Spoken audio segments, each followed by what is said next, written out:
Hi. I just I just want to tell you I came here because I wanted to say thank you to President Biden, Speaker Pelosi, Vice President Harris, and all the advocates and his team for once our families, mine and a lot of my friends and people sometimes your neighbors, we can rest easy tonight because our families are validated and because now we're allowed to love who we love, which sounds odd to say, but Americans can now love who we love. And bless Joe Biden and all the people that worked on this for allowing people not to worry and their children not to worry about their future. Thank you. And thank you for being supportive. And hey, I will sing out to you. Thank you very much. Thank you, Cindy. Thank you so much.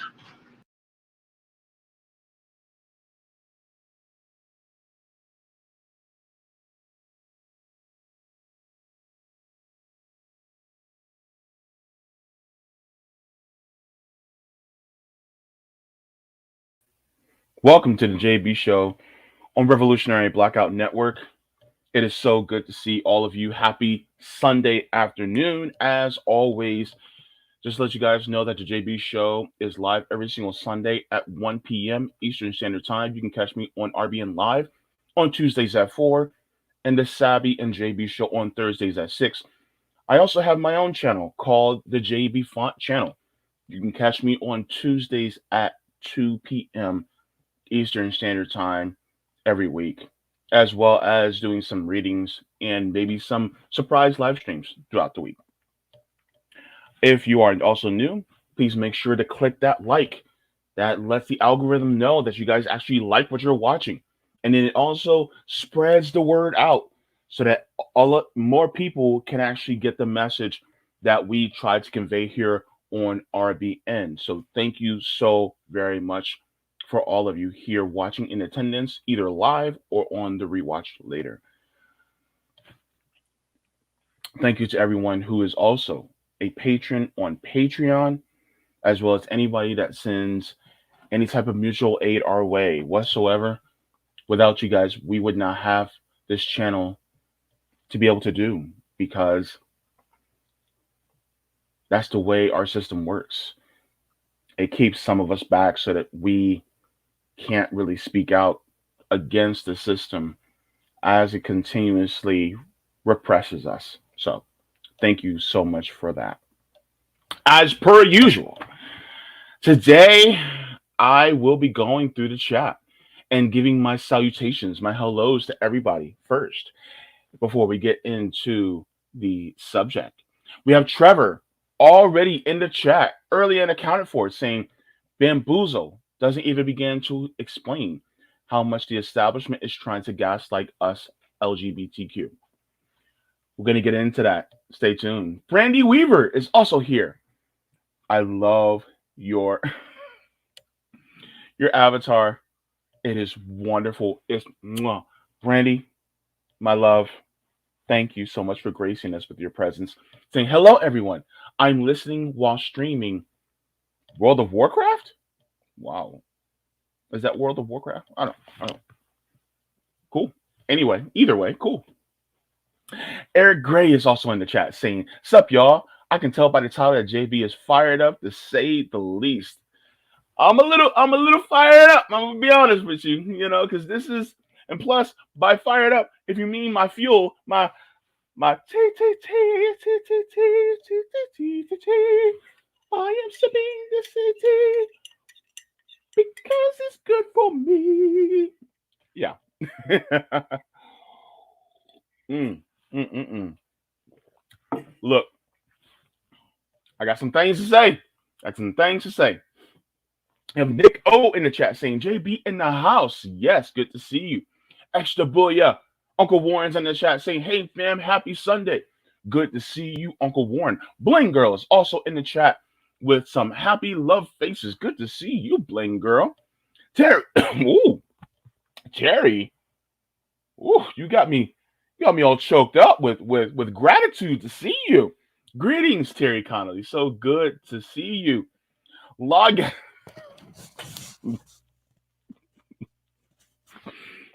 your username. That's just the way my mind works. I'm sorry. Nope, I'm not doing it. Logasm, good morning. Says good morning, comrades. Oh gosh. Logasm. You know how to pick the names, don't you? I know a few people that had a logasm. You know, nope, nope, nope, nope, nope. We're not doing that. We're not doing that. Because CJ, Nick, Roman, Sabby could be watching, and I try to keep it professional. Bad JB. Bad.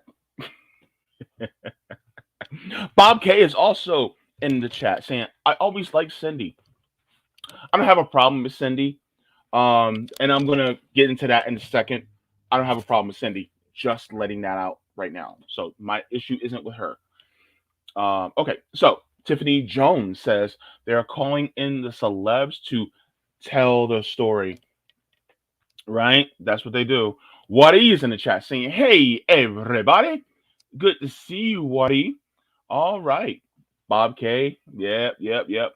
I was muted. Tiffany Jones. That periwinkle was that was pink. Periwinkle's a kind of a light blue. Wait, hang on.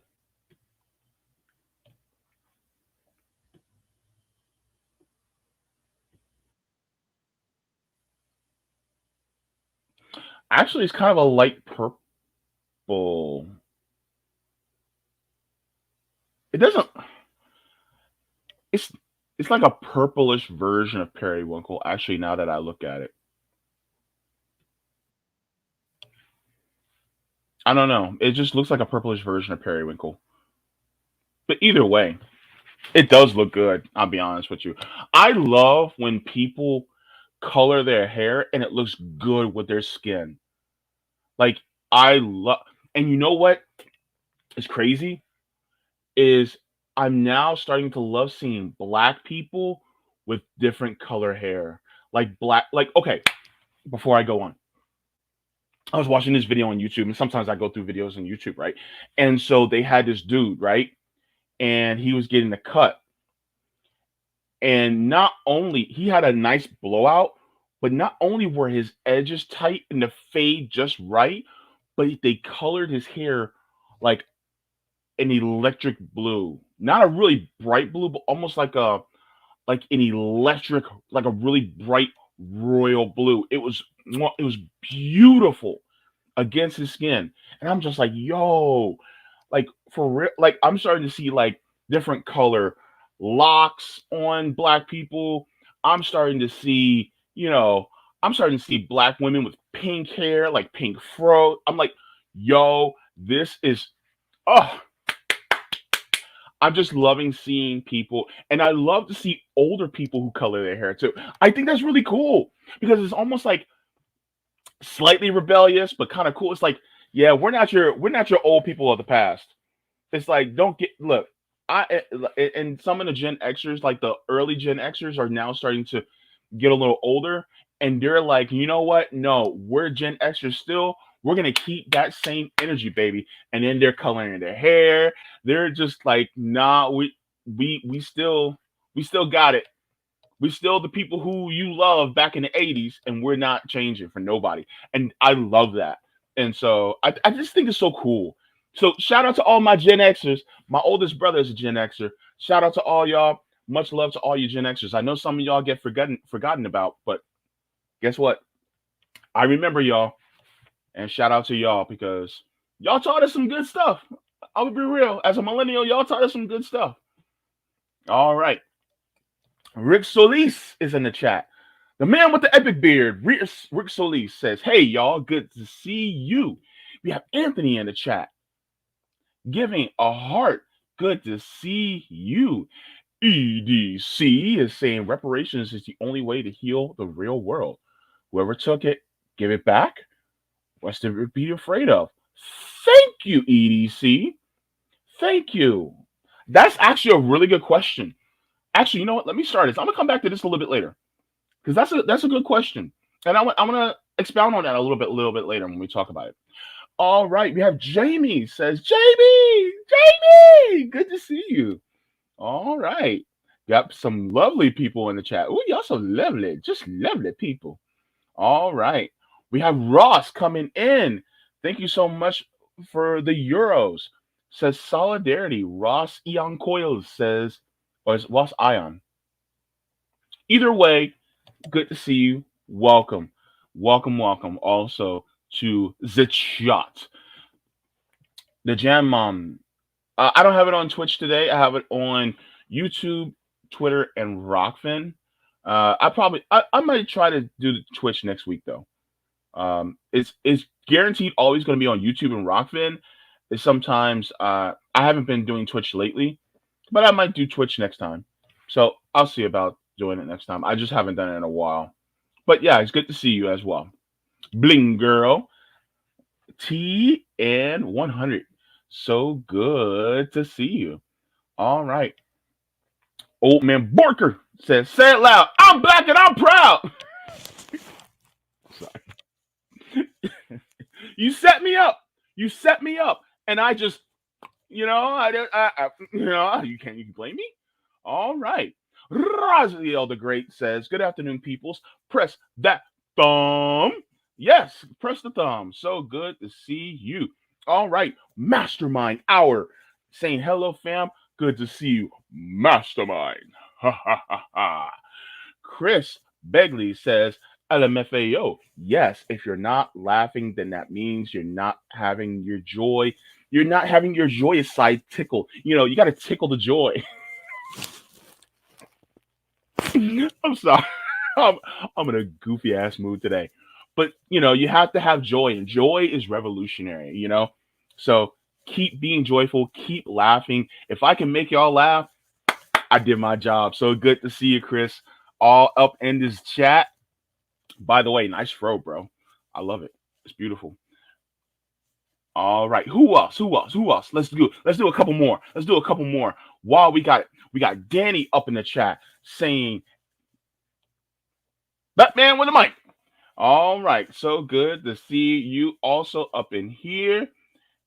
Neo's algorithm is in the chat. Good to see you, Neo. All right. Who else? Black Uni Griffin. Oh, nice. Good to see you, Black Uni Griffin. All right.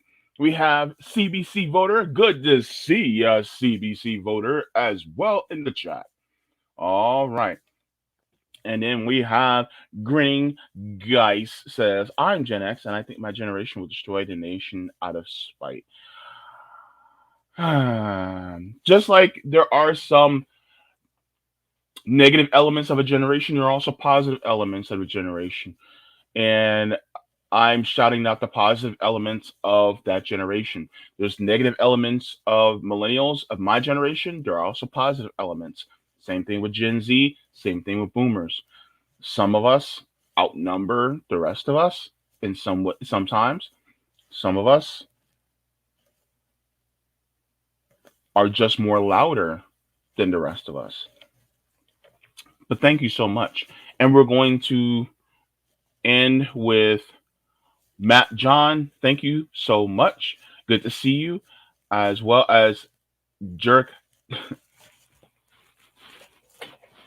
Y'all do this to me on purpose. Y'all doing this to me on purpose with these usernames. Yeah. Dana, can you believe this? Dana, can you believe that username? Jerk that ass, says Jay. I love it. Y'all are brilliant. All right. And Dana Fairbanks says Germans had to pay reparations to Jews they tortured in World War II. Hashtag reparations now. All right. Let's get to everything. Let's get everything started. All right. Look, y'all. So I'm going to first off say I do not have a problem with Cyndi Lauper saying what she said. Why? Because Cyndi Lauper tries to be an ally to people who are in my community, that community being the LGBTQ plus community, right? Which is good. We need allies.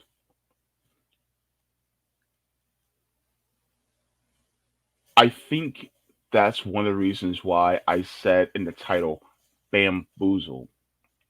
The reason being is because you have a lot of people, particularly liberals, that automatically think of this law that was signed, this bill that was signed into law, rather, as this is huge, this is massive, this is groundbreaking.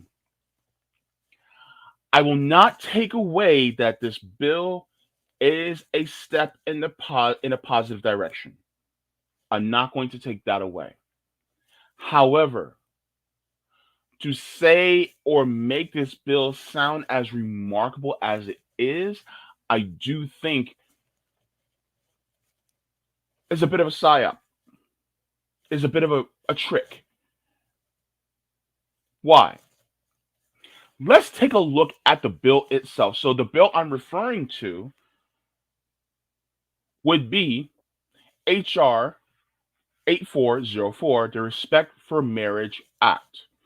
I am going to actually read the law so that you all have a good understanding of what this law is. Okay.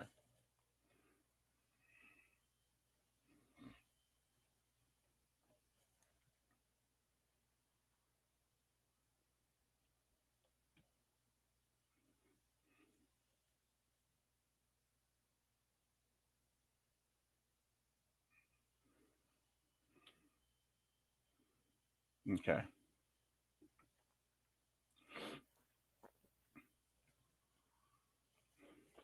117 Congress of the United States of America at the second session begun and held at the City of Washington on Monday, the third day of January 2022, an act to repeal the Defense of Marriage Act and ensure respect for state regulation of marriage and other purposes. Be it enacted by the Senate and House of Representatives of the United States of America and Congress assembled. Section 1. This act may be cited as a Respect for Marriage Act.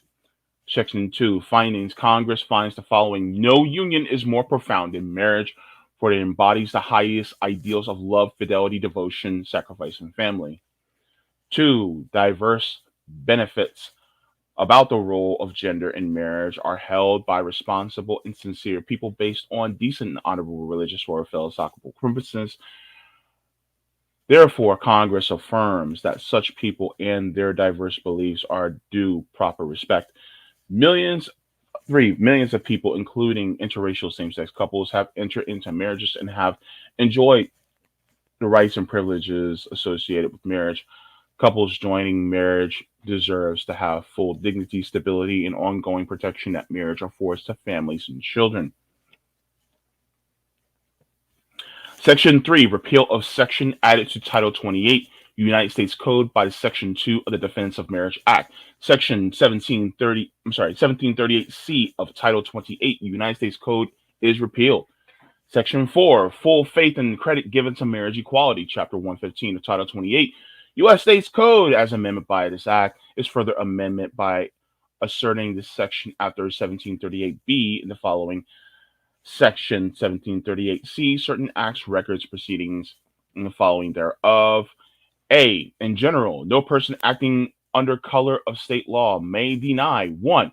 Full faith and credit to any public act, record, or judicial proceeding of any other state pertaining to a marriage between two individuals on the basis of sex, race, ethnicity, or national origin of those individuals. Or 2.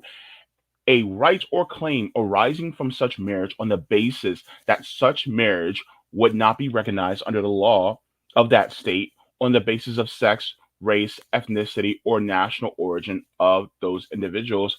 B. Enforcement by Attorney General.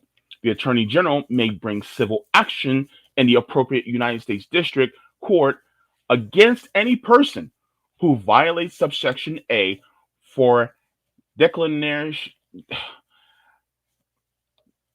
declinationary. Oh gosh, I can't talk today. Declinationary and injunctive relief. C. Private right of action. Any person who is harmed by a violation of subsection A may bring a civil action in the appropriate United States District Court against a person who violates such subsection for declaratory and injunctive relief. D.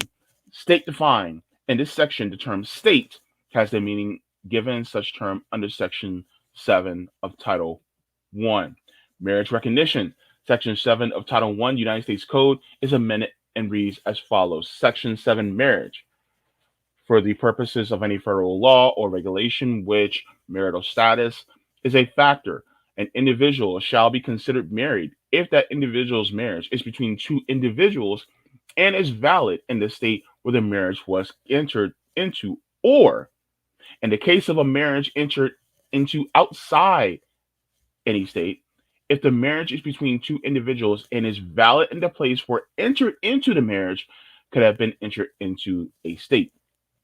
B. This section, the term state means state, District Columbia, Commonwealth of Puerto Rico, or any other territory or possession of the United States. C. For purposes of subsection A, in determining whether marriage is valid or in a state or the place where entered into. If outside of any state, only the law of the jurisdiction applicable at the time the marriage was entered into may be considered. Section 6. No impact on religious liberty and conscience. In general, nothing in this act or any amendment made by this act shall be construed or diminish or abrogate a religious liberty or conscience protection otherwise available to an individual or organization under the Constitution of the United States or federal law. B. Goods or services.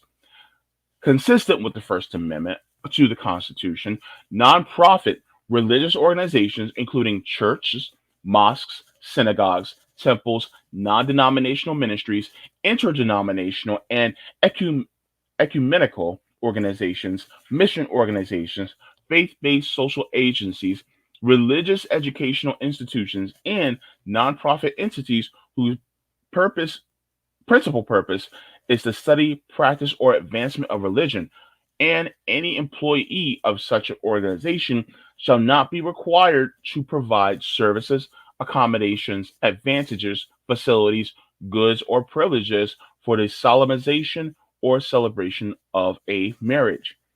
Any refusal under this subsection to provide such services, accommodations, advantages, facilities, goods, or privileges shall not create any civil claim or cause of action.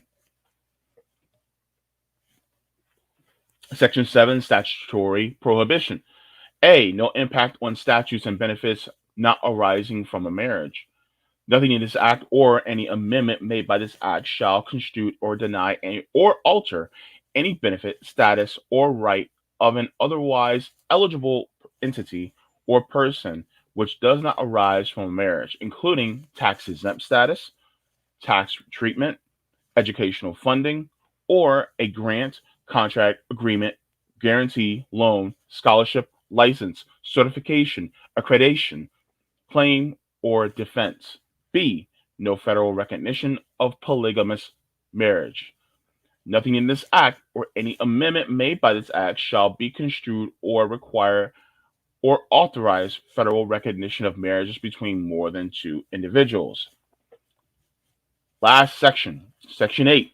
If any provision in this act or any amendment made by this act or the application of such provision to any person, entity, government, or circumstances held to be unconstitutional, the remainder of this act or any amendment made thereby, or the application of such provision to all other persons, entities, governments, or circumstances shall not be affected thereby. Attest. So that is the law. That was the full law read to you about this act. Now, if that seemed a little overly complex, they give an overview here. So basically, the overview says this act provides statutory authority for same sex and interracial marriages. Specifically, the act replaces provisions that define, for purposes of federal law, marriage as between a man and a woman and spouse as a person of the opposite sex with provisions that recognize any marriage between two individuals that is valid under state law. The Supreme Court held that the current provisions were unconstitutional in United States versus Windsor in 2013.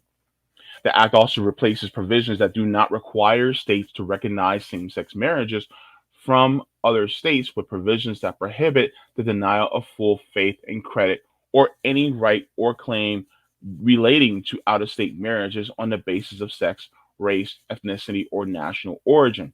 The Supreme Court held that laws barring same sex marriages were unconstitutional in Obergefell versus Hodges in 2015.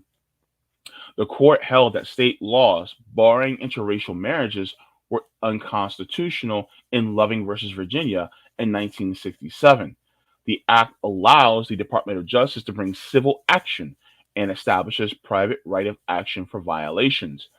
The act does not, one, affect religious liberties or conscious protections that are available under the Constitution or federal law. Two, requires religious organizations to provide goods or services to formally recognize or celebrate a marriage. Three, affect any benefits or rights that do not arise from a marriage. Or four, recognize under federal law any marriage between more than two individuals. So, the big question, the question that everybody is asking, is does it codify federally same sex marriage? No, it does not. It does not. It has no. No, no, no, no, and no, no, it doesn't. So what does it do? Basically, all it does is that it says, hey, if you're married in one state and you travel to another state, that other state has to recognize that you're married, even if you're of the same sex.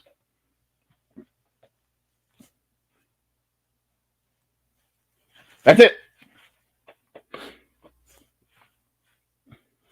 Are we going to codify it? Oh, well, can we codify it? See, here's the problem. You got everybody and their mama going, oh, well, this is huge for us because now you can go to another state and still have your marriage recognized. It's like, yeah, that's fine and good, but how is it codified into law? Because here's the problem. And this is the thing that I think that people were bamboozled by, is that if the Supreme Court, which they very well can do, if they were to overturn the law, which is Obergefell versus Hodges, right? If they were to overturn that precedent and say, you know what, no, we don't agree with the ruling of this law or this proceeding, we don't agree with it, then guess what? The legality of same-sex marriage, of same-gender marriage, can go out the window. Now, sure, people will be like, well, it's left to the states, but the same thing was said about Roe v. Wade. And then you can have state governments that go, well, we can just overturn that too, or keep it illegal. And not everybody has the ability to just, if that law were to be repealed in their state, they don't have the money, they don't have the means to just leave and go to another state.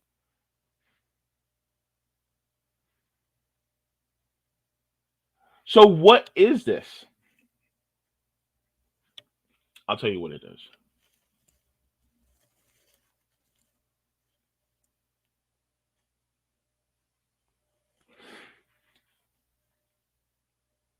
This is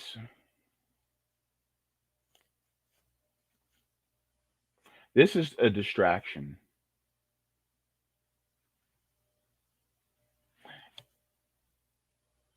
I'm saying that it's beneficial, but only in a minor way.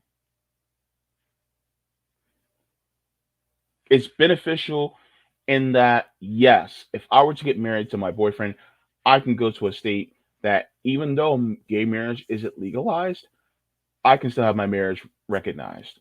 Fine. But at the same time, it's not federally codified into law. So I still run the risk of my marriage being basically annulled federally.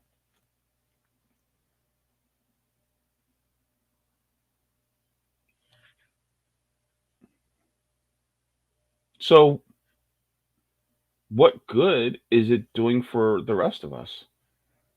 It's the same thing with Roe v. Wade being overturned. That puts us at a bigger risk because if left up to the courts, what are we supposed to do? You saw the outrage from a lot of women and people with uteruses, basically. Like, wait, Roe v. Wade is overturned, and Obama could have codified it into law. In fact, he was talking about codifying it into law back in 2008, and he didn't. Why? It was a fundraising tool. Same thing with gay marriage. Gay marriage is actually a fundraising tool. The codifying of it is a fundraising tool. Because guess what? Guess what? 2024, gay marriage is on the ballot. Roe v. Wade is on the ballot. Yeah. They could have used this to codify gay marriage into law. I mean, the mere fact that they actually got it passed through the House and the Senate and it got signed into law. What if you replace that with codifying gay marriage into law, and then you could have just boom, just did it just now with a lame duck Congress, a lame duck session. You could have just did that instead, or you could have did both. But instead, nah.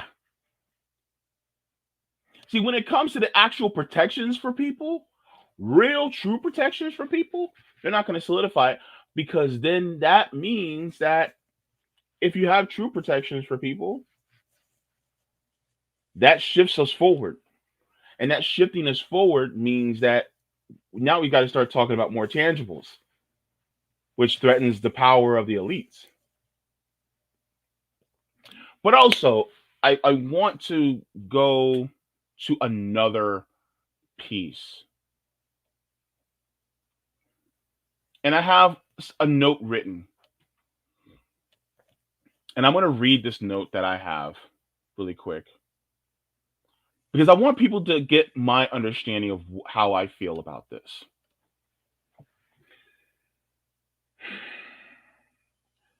While this is a step in a positive direction, it does not qualify marriage equality into law, which puts us at the mercy of a conservative Supreme Court, which we do have now. Also, this focuses on the social aspect, but it doesn't address the material conditions that we face. Homelessness, healthcare comes to mind. Many teens, especially, wind up homeless due to discrimination from some parents and lack of housing. This is where a housing first model would come in. Many of us have no health care, or we are underinsured and need to raise money via crowdfunding for our healthcare needs or gender affirming surgery. Many trans women, especially, are treated harshly by law enforcement, and so police need to be defunded so that their safety is not as much at risk in our neighborhoods. The Democrats are fine with this kind of legislation because it doesn't necessarily tackle the material conditions or lack thereof in our community.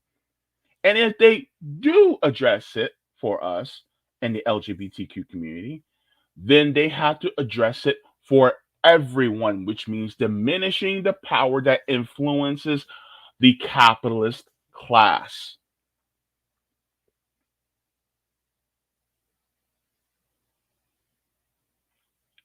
So when it comes to these things, while it's in the right direction, while it is a step in the right direction, how many of us are still suffering?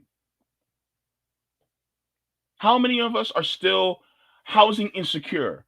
How many of us still lack health care?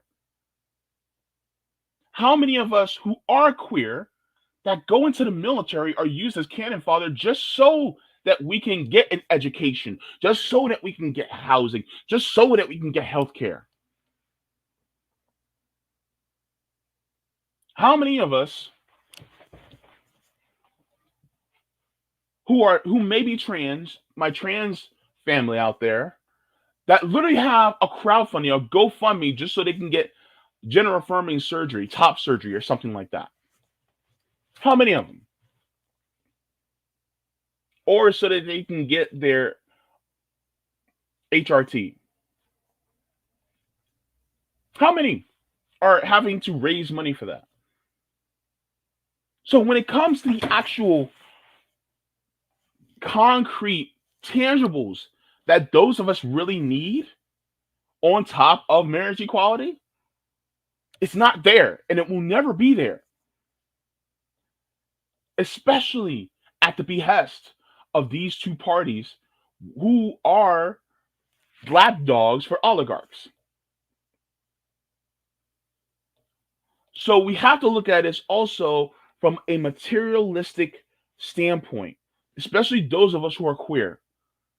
Because the thing is that yes, I can get married to my boyfriend, but what the fuck is it going to help if we don't have a place to live? How is it going to help us if we don't have health care? Yes, that is good, but more has to come with it. We have to have these actual protections. By protections, I mean our public safety, our housing, our food, our environment. We can't get married if we're all dead.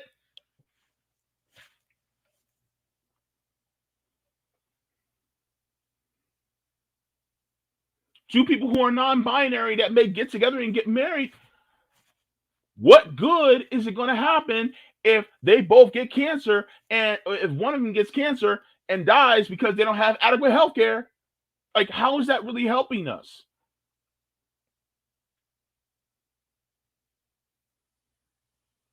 Give us marriage equality? Yes, definitely. But baby, you gotta come with you. Don't just make me smell the pizza. Give me the pizza. Yes, I want to smell the pizza. It smells great. It's so good. It activates me within. Yes. But guess what, baby? You also need to give me the pizza too. I want some pie. Don't just let me sniff it. Does it smell good? Hell yeah, it smells good. But guess what? You got to give me the tangibles that come with it. So that's the thing that I want to convey. This is why I say that it's more of a bamboozling, because it makes people think, oh, well, this because people who don't read the bill, people who don't read the law, think, well, maybe this is the codifying of same sex, same gender marriage. When it's not. It's not at all.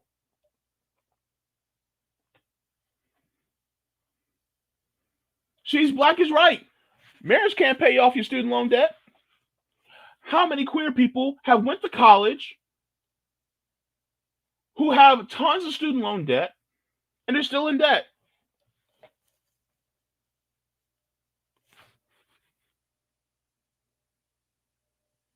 There's a bunch of us who went to college, who got an education, did all the right things. We still have debt. We still have medical debt. Right? What about those of us that may have got HIV and we had to go to the hospital because we may have had different medical crises and whatnot, just trying to work to get ourselves to undetectable stage, just so that we can be more safer in our lives with PrEP. And so now we have to pay out the nose for our pharmaceuticals, our medications, as well as our healthcare costs. But nobody talks about that when it comes to queer issues. Nobody actually talks about our healthcare unless it talks about HIV and AIDS. That's it.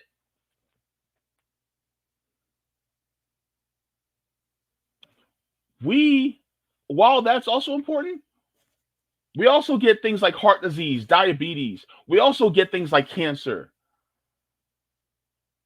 We need healthcare too, right? We get into accidents. So, yeah. Look,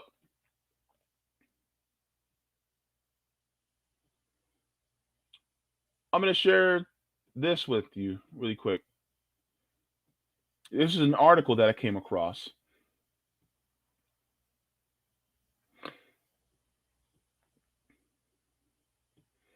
This person lays it out. This is the 19thnews.org. I don't know what that news is, but it says, okay, independent nonprofit. Okay. It says the 19th explains why the Respect for Marriage Act doesn't codify same-sex marriage rights. It says U.S. House approved legislation Thursday to shore up marriage for LGBTQ rights. So this was before it was actually signed. Here's the meat of it.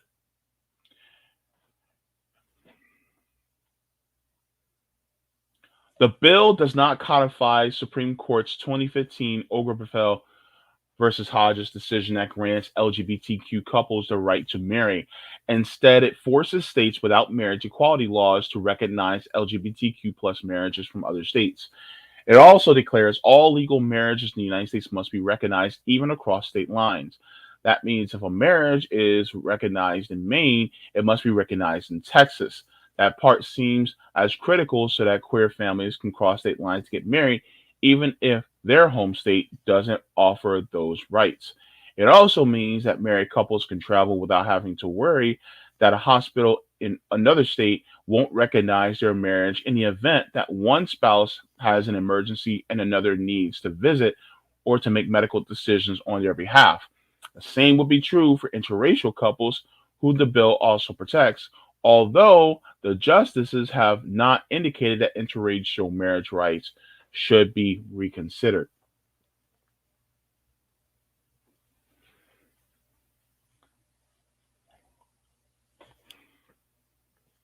What does this bill mean for people who are already married but live in a state that bans LGBTQ marriage? LGBTQ plus people who are already married in states that bans would continue to be married. LGBTQ people who want to get married in 32 states without equal marriage rights would have to cross state lines to get married, and their home state would have to recognize their union. Like I said, it's not codified into law federally. National LGBTQ Task Force Director Liz Seaton added, however, that many states would likely face tremendous pressure not to enforce their LGBTQ marriage bans.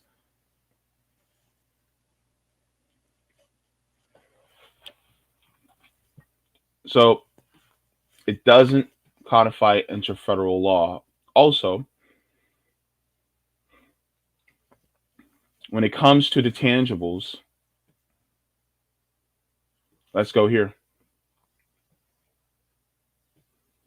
This is out of AmericanProgress.org. Gay and transgender youth homelessness by the numbers. Let me enlarge this just so that you guys can see it more clearly. It says there are about 1.6 million to 2.8 million homeless young people in America, and a disproportionate number are gay, lesbian, bisexual, or transgender. We do not have to accept this reality.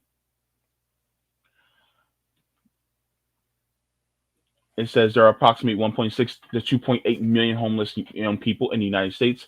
An estimate suggests that disproportionate numbers of those youth are gay, lesbian, bisexual, or transgender.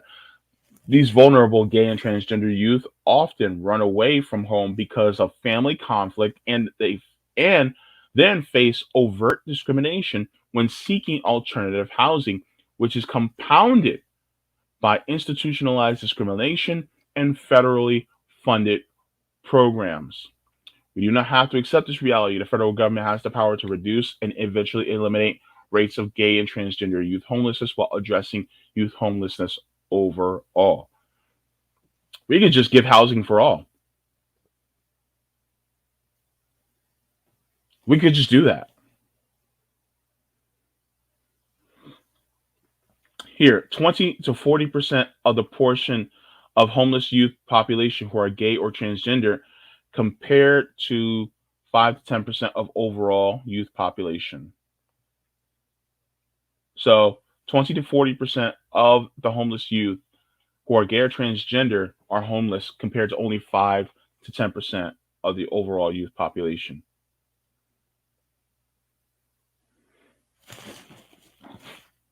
320,000 to 400,000, a conservative estimate of the number of gay or transgender youth facing homelessness each year. Age 14.4, the average age that lesbian and gay youth in New York become homeless.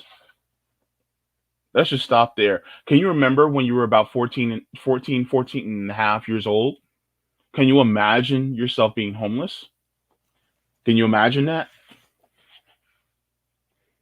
The average age that a teenager becomes homeless because they're gay or lesbian is about 14 and a half years old. And when they go out there and they're subject to the streets, what do they have to do in order to survive?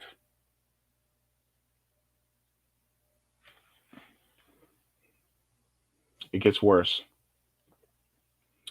13 and a half, the average age that a transgender youth in New York becomes homeless. 13 and a half. Babies. Babies becoming homeless.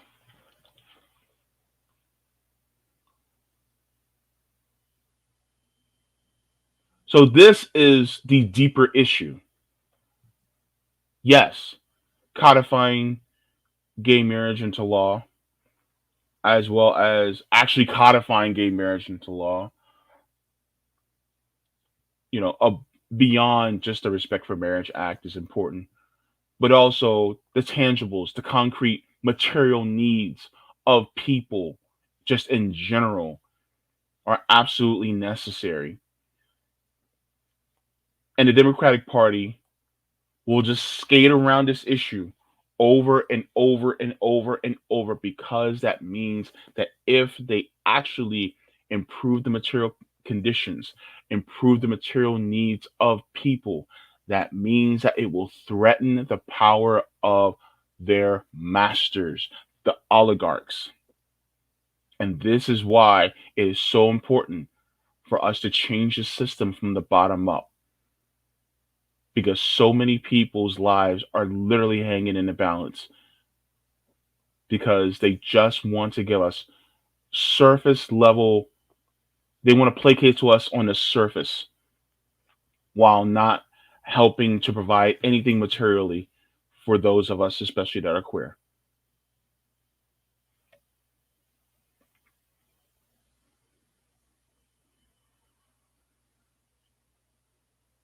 What did James Baldwin say?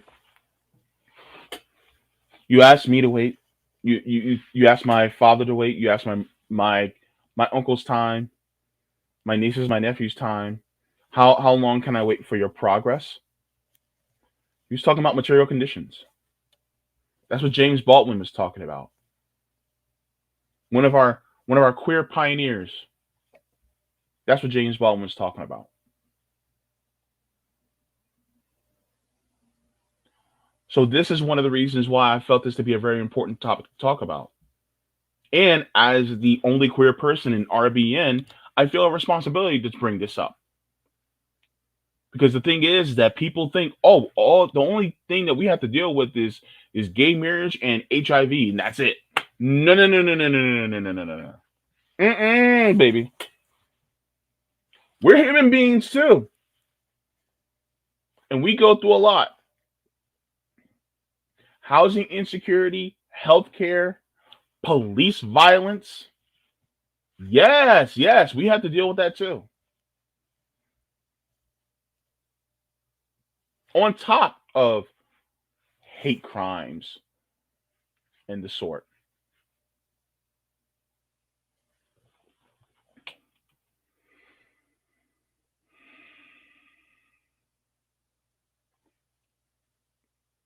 So yeah. Let me go to the chat.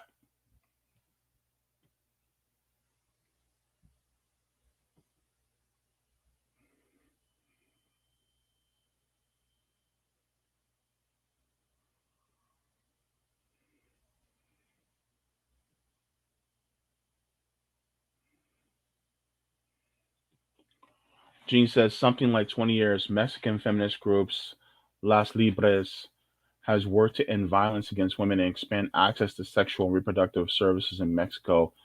Now they're helping Texas. Oh, that's nice. That's really good.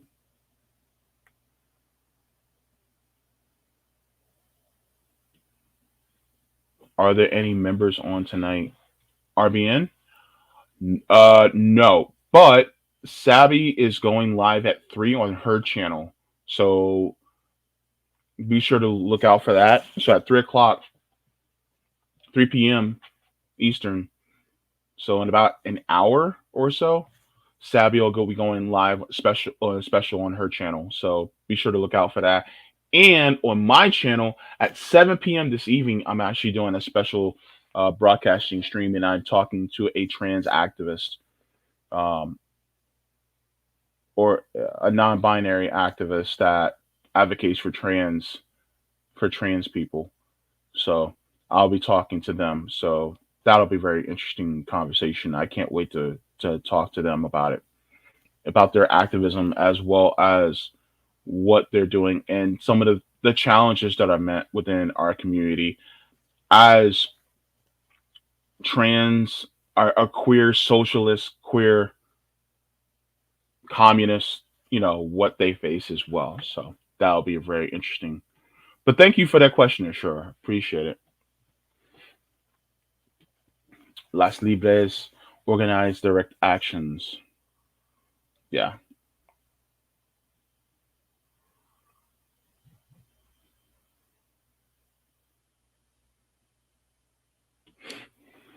Dead People's Thing says, I think most people marry within their social status.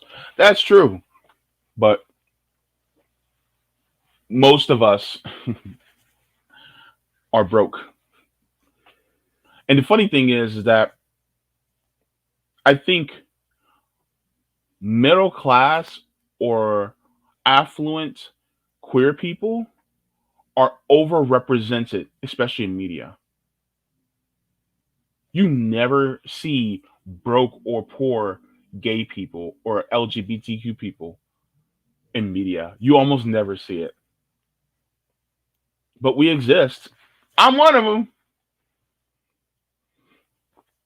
So yeah. John Chaos says, if you're talking about same-sex marriage as a queer man, I resent having heteronormative property relationships imposed on loving or lustful consensual queer relationships. I think we should be able to do that if we want. I think we should reserve the right to not get married if we don't want to. Also, I know this is gonna a lot of y'all gonna end up spitting out your tea when I say this, but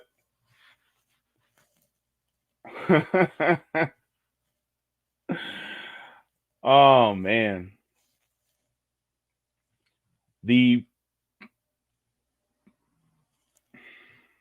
how can I put this so that it won't sound bad?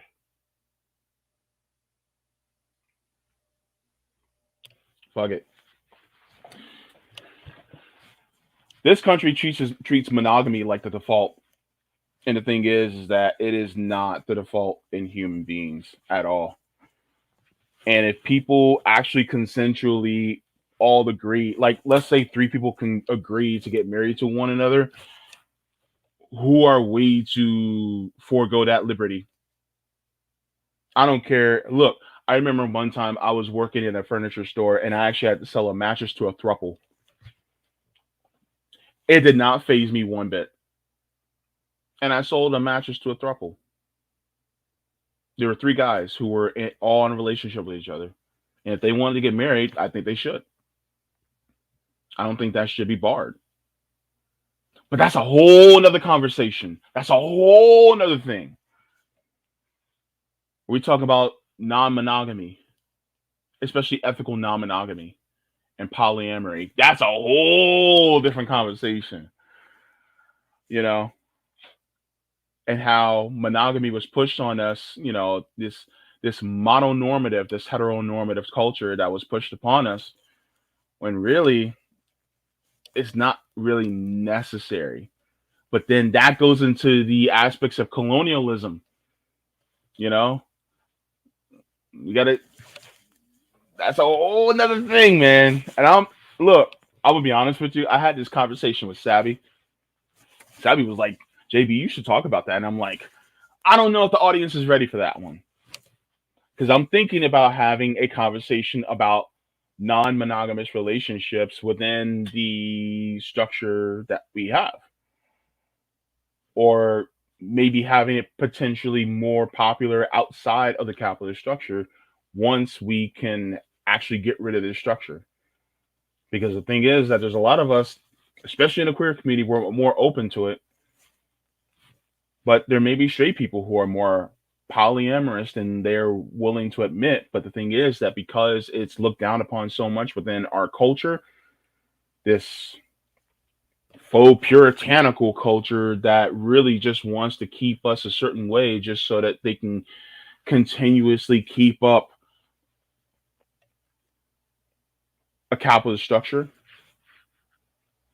But yeah, that's a whole nother conversation. I don't know that people are not ready for it though. But yeah. Whew. General says, yeah, honestly, I wouldn't care if it were not for various factors, including economic benefiting married people. Yeah, I think that's another thing is that we live in a culture where marriage was really a kind of a business thing back in the day. Now it's more of an emotional thing, but back in the day, it was also to tie families. But yeah,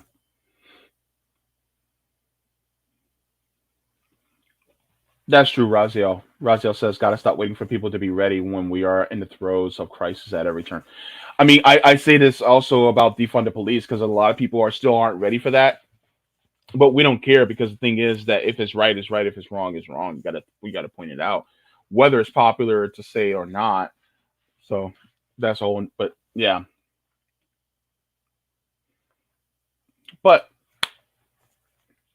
let me check and see if there's anybody else on Rockfin. Not yet. Okie dokie.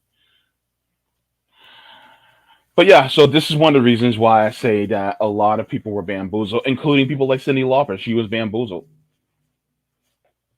because it's like, yes, it's a step in the right direction, but it's a half step in my view. And people will be like, well, can't you just take this as a win? If half steps are considered a win, we're still dying because of not having health care and homelessness, and some queer people are still cannon fodder for the military industrial complex. If you want to count that as a win, I guess. I guess. Meh.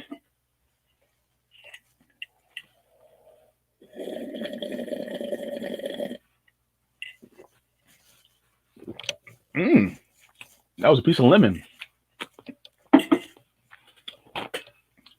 Excuse me. But yeah. Now,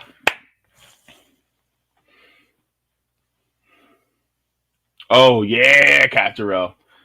Oh yeah. Now we're getting to the patriarchal aspect of it. To own people. Mm-mm. Yeah, yeah. Catterell coming in with the receipts, with the facts. All right. Now, reparations. All right. There it was a couple articles that came out recently that I would like to get into. And I can say confidently that everybody at RBN, including myself, we all support reparations. And the fact that it's becoming more popular means that more people not only are recognizing that it is a debt that is owed, right? But also they're coming to grips with why the reparations is necessary to be paid. What actions did our government and the people within our government take in order to facilitate us the need of reparations? Which means more people are looking at the historical analysis and coming out and saying, yes, y'all got screwed. And so more people are coming to terms with that and coming to grips with that and learning to accept the dirty underbelly of the history of the United States. Really, the history of the West, but really the history of the United States. With that being said, there is an article that a couple of articles that I came across. So this is out of the New York Post. It says New York lawmakers push for slavery reparations for Black residents. So this is in New York. Okay. It says some state lawmakers are renewing the push for state law that would lay the groundwork to pay reparations to Black residents whose ancestors were enslaved. Proponents gained steam after a task force in California last week recommended that the Golden State shell out $569 billion in reparations to slave descendants there, or $223,200 apiece, because of lingering housing discrimination practices. A previously proposed New York measure called for creating a commission to study the impact of slavery and providing reparations, but failed to pass the legislature. It is now being revised.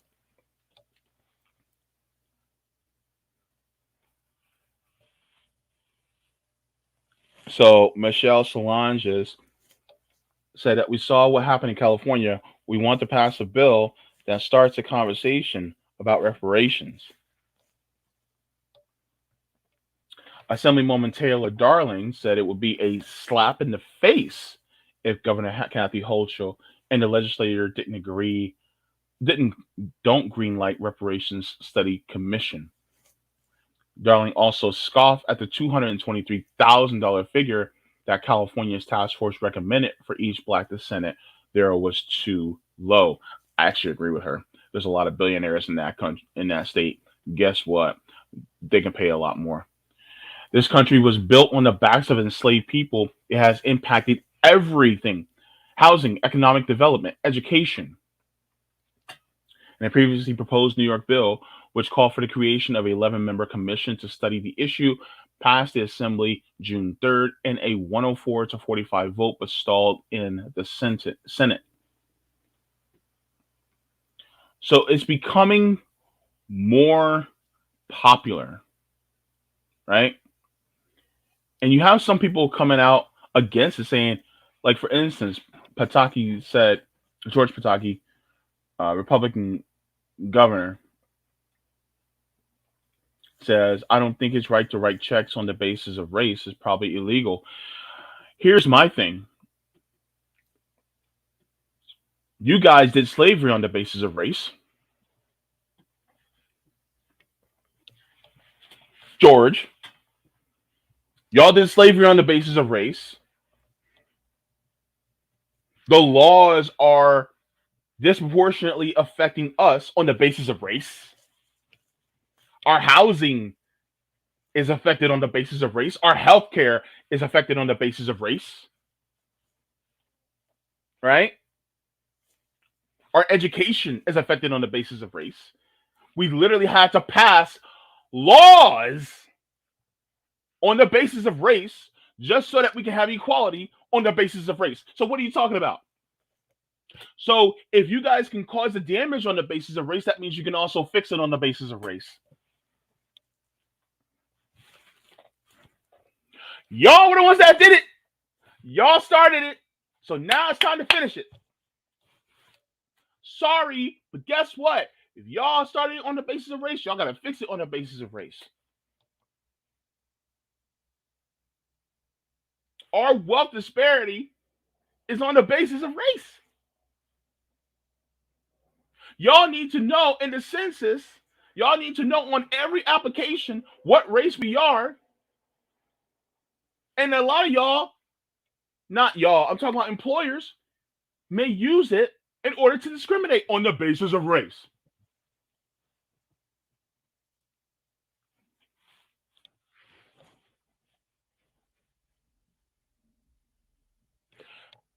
So now we're asking for repairs on the basis of race. Because y'all were the ones who hurt us that way. So guess what? The repairs need to be done. So when people like that go, oh, we shouldn't be doing this on the basis of race, y'all did it first. It's your fault. It's your ancestors' fault. And guess what? Look, and then you got people who go, oh, but you guys shouldn't be asking for money based on something that your ancestors and our ancestors did. That was in the past. Number one, slavery is still legal in the United States. Don't believe me? Okay, hold up. Slavery is still legal in the United States. Let's show receipts, okay?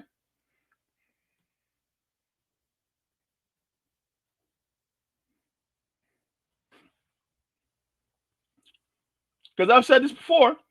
A lot of people look at me like I'm weird. Oh, slavery's not legal. We got rid of slavery. No, we didn't. Mm-mm. No, we didn't.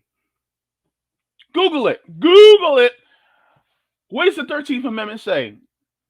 It says neither slavery nor involuntary servitude except as a punishment for a crime whereof the party shall have been duly convicted shall exist within the United States or any place subject to their jurisdiction.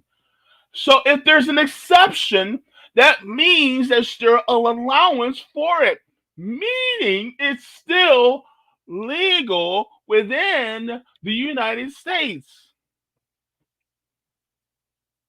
So slavery was never abolished. They just shifted it. They just maneuvered it. That was it. That being said, one of the number one things that should be required for reparations is the exception needs to be axed out of the Constitution. It should say neither slavery nor involuntary servitude shall exist within the United States or any place subject to their jurisdiction. This piece right here should be cut out. It should be axed. It should be destroyed. It should be gotten rid of because it should not exist within any place in the United States. And yet, we still have slavery.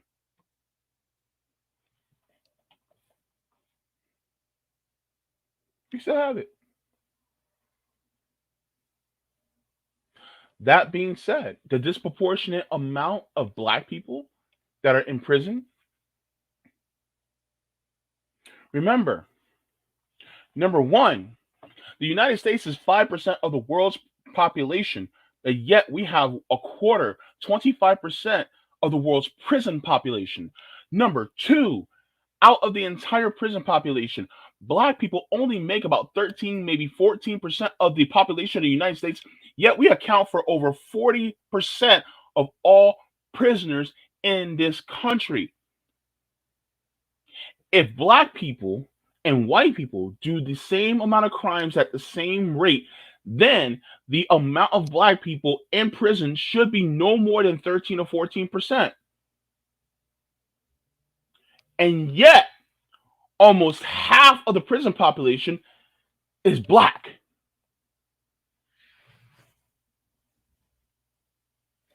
Racial disparities, anybody? That means that number one, slavery never ended. That means that there is a repair that's owed to a lot of us. Not to mention Jim Crow. Not to mention the educational disparities that are caused to us. And so you have a lot of people that will say, well, we shouldn't be giving it because it's back in the past. Just like you can inherit generational wealth, we have also inherited generational debt. Guess what? That generational debt is owed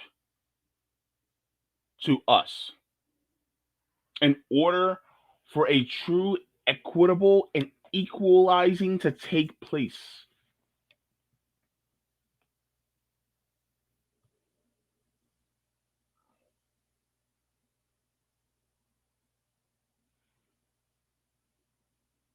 If you can sit here and be all for class action lawsuits, if you can sit here and see somebody sue someone for damages against them or their children in generations, if you can be okay with Germany giving reparations to Jewish people, if you can be okay with Japanese people getting reparations from the United States government, if you can be okay or just wave off the fact that reparations were given to slave owners because they lost their slaves, then guess what? The debt owed to those of us who descended from these slaves who still experience the hardship and the disparities because of said slavery and the preceding Jim Crow, yeah, we're owed it. How y'all figure out how to pay with it? It's not my problem. Just pay it.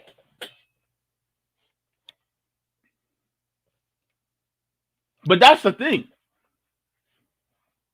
And that's the thing that a lot of people don't think about.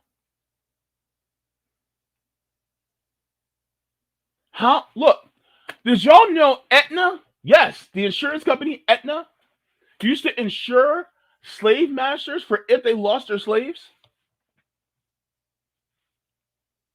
Aetna.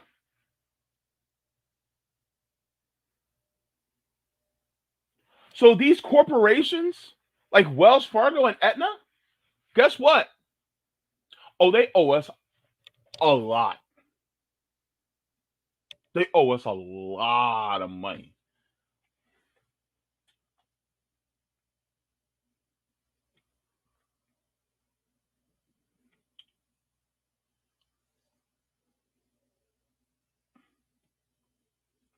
Let me go to okay. Let me go to this next article. Let me get rid of this. Uh get rid of that. That. Okay. I see what I mean. Okay. Let's go to this article next. A lot of people.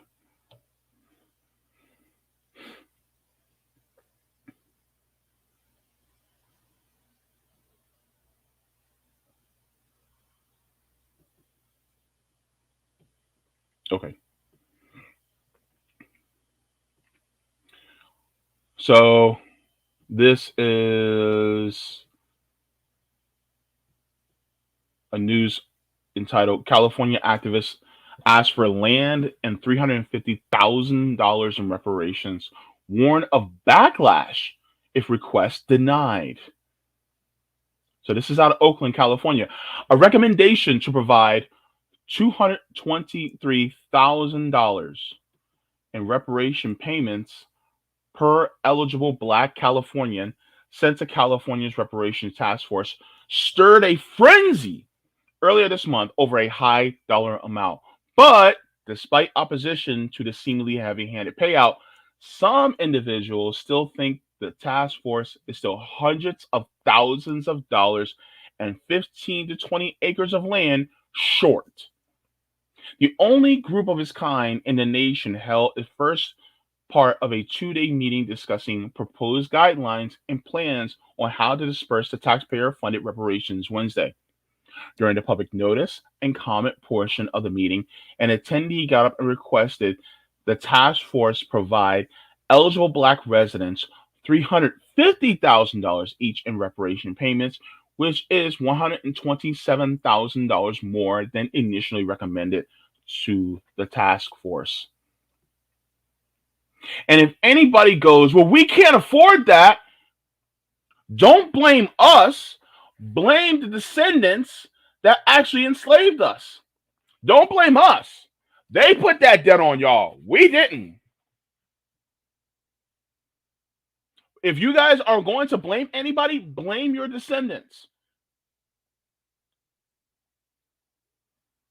If I live in a house, if my family lives in a house, and that house was built by my family, and then y'all kick us out of that house and take it by force, and then we come back and say that house belongs to us, legally that house is ours, we want it back. Are you going to fight us for having that house? Because originally it's our house. How are you going to kick us out? How are you going to still live in a house that your ancestors kicked us out of? It's literally our house. So therefore, really, you don't own that house. Therefore, unfortunately, don't blame us. Blame your ancestors for doing the kicking us out. That argument can also be used for the Palestinians, by the way, and the indigenous Americans. Hashtag land back. But that's the thing. How is that fair to us? That we were kicked out or that we built this country and yet the wealth was stolen. And how are you going to be someone that is a socialist or communist that believes in workers owning the means of production and getting their surplus labor, but yet you don't believe in reparations for us getting the surplus labor when it came to building this country? So if you are on the left, if you consider yourself anti-capitalist and anti-imperialist, then you also should recognize that our labor was used for free in order to build the country. So therefore, that means that seizing the wealth that was stolen from us, it is just. because it's taking back what was owed to us. And the United States government kept it legal, which means that they are also indebted to us.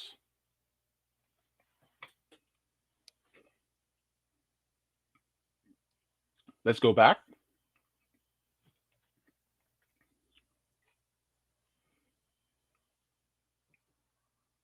Also, by the way, when I say things like, oh, that money is not enough, it's because when you look at everything that we have built and everything that was built on top of that in retrospect, the money that I'm seeing is literally shortchanging us for the work that we did. So you're still getting away with pennies, still getting away with a discount. That's why when I look at it, I'm like, no, it's more than that. And like I said, don't blame me, blame the ancestors, because they're the ones that did it. Another attendee argued that he thinks the dollar amount should be, quote, the median house price in the state of California, end quote, which is, quote, at least $830,000, end quote. The expansive and wide-ranging recommendations from Max Fennell, a mildly popular social media personality known for his athletic powers as a triathlete, and Dion Jenkins, who ran an unsuccessful bid for U.S. Senate during the midterms. Fennell added that, in addition to $350,000 payout, each eligible Californian should be given 15 to 20 acres of land, and Black-owned small business in the state should receive $250,000 in grant money. So let's actually go to the actual tweets. Make sure. Okay.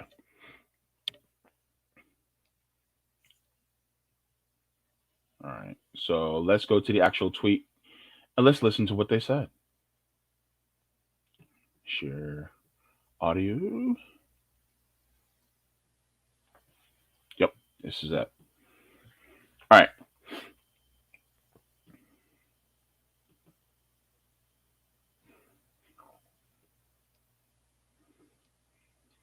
All right. So let me enlarge this. Quick and brief. So the intangibles of what I'm asking for is $350,000 per Black American in California that's eligible. Small business grant $250,000 and land 15 to 20 acres. Thank you.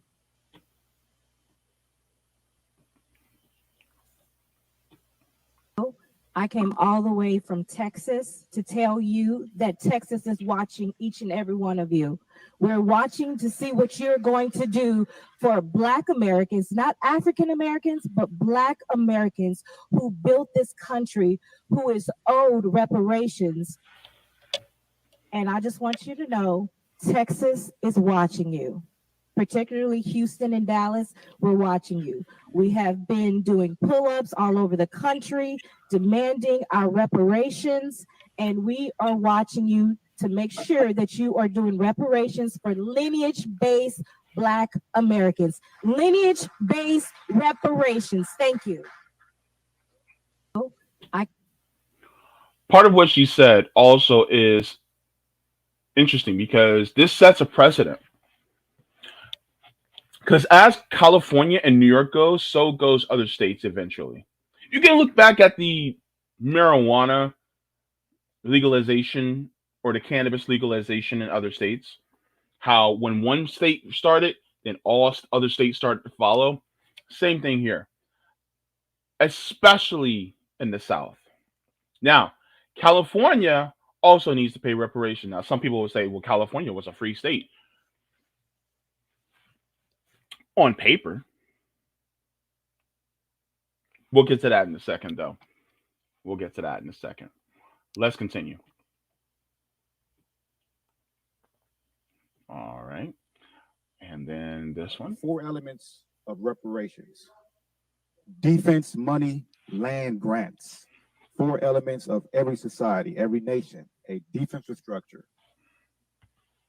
An economy, land and having access to that economy. If that is not being addressed, reparations is not whole. Reparations, repair is the root word. We cannot have repair if those elements are not addressed. I believe that if there's any housing compensation, it should be in recommendation and the medium house price in the state of California, which is at least $830,000. Land. Thank you, sir.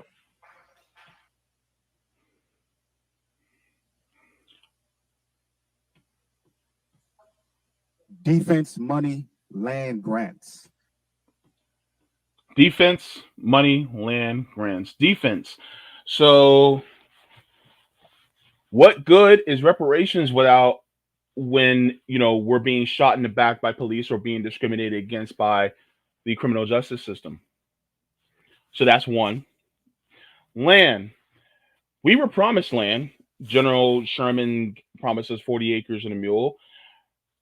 Land is equal to wealth. So therefore, take that land that somebody like Bill Gates was buying up all the farmland in the United States and give it over to those of us who are owed reparations. So yeah,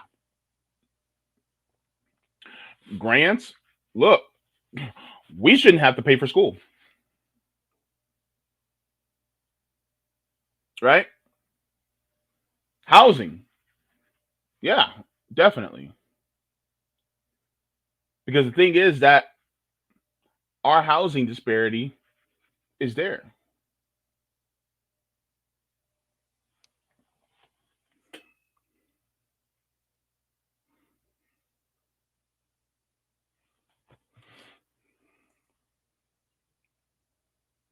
Now,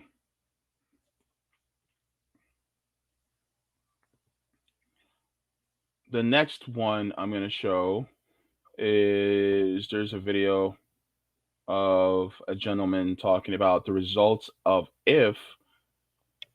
they don't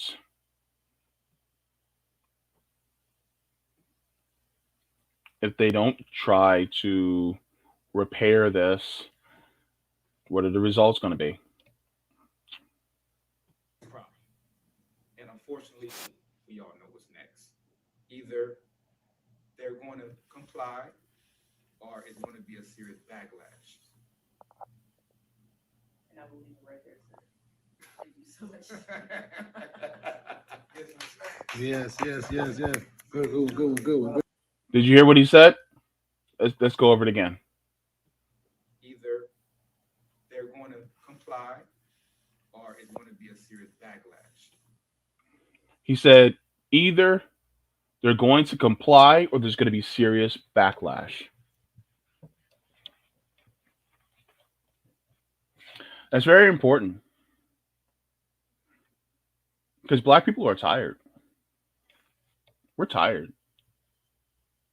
We're tired of being tired.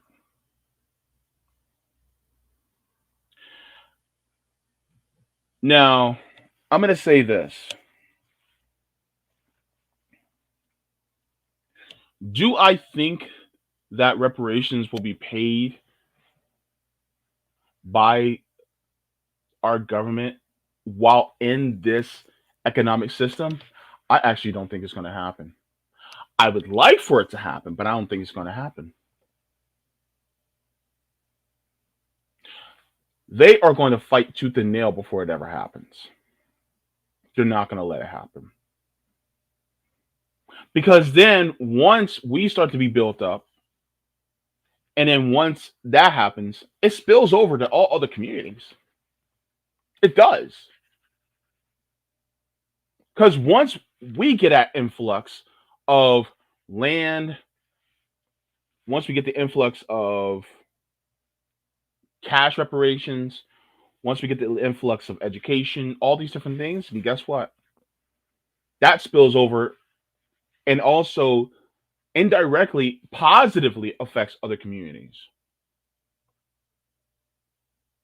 And then, well, people will start demanding more.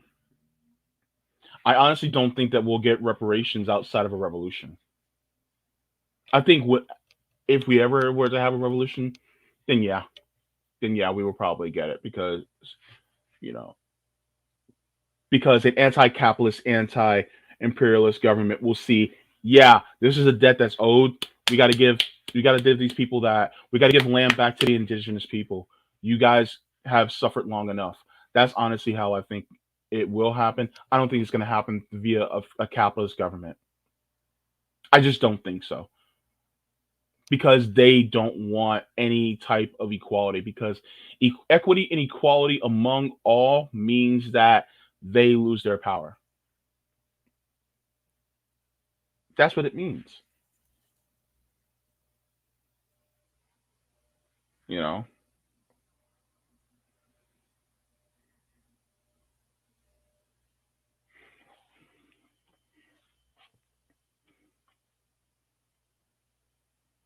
And if they were to give us reparations, number one, I think they would shortchange us.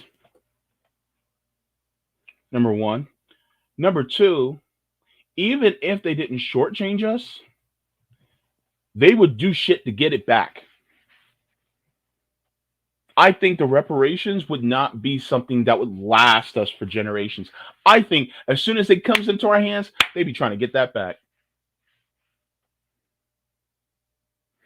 They try to put us more in prison. They would be trying to raise our housing costs, our rents. The banks would be trying to charge us more for housing, all that stuff. Even though we're making demands for laws and stuff, they would still circumvent around it.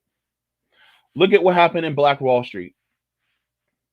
Black people were playing the capitalist game, and guess what? They were whooping capitalists' ass at the same game. And guess what? They got pissed, they got mad, and then they burnt the city to the ground. They burnt the town to the ground.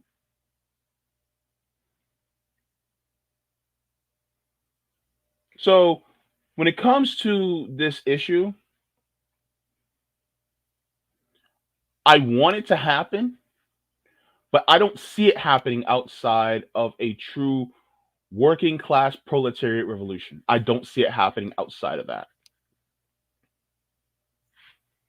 Because they don't want that. The oligarchs don't want that. Also, it would have to mean that us as Black people have to stand together collectively along with allies in order to make it happen.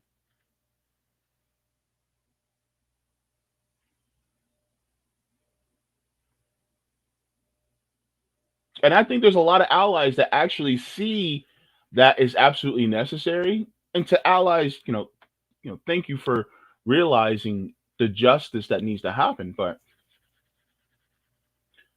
yeah, the oligarchs and some of their sycophants aren't going to want it to happen. And then you got some people who honestly think that we're going to try to do to them what they did to us, which, nah, two wrongs don't make a right. We just want equality. That's really what we want. Some want revenge, but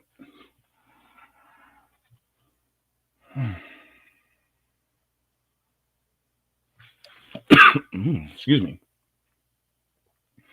So I think I had something else. Did I have another point I want to bring up? Oh yeah. Yeah. California. Because some people will be like, well, California was a free state. Like I said, in name only.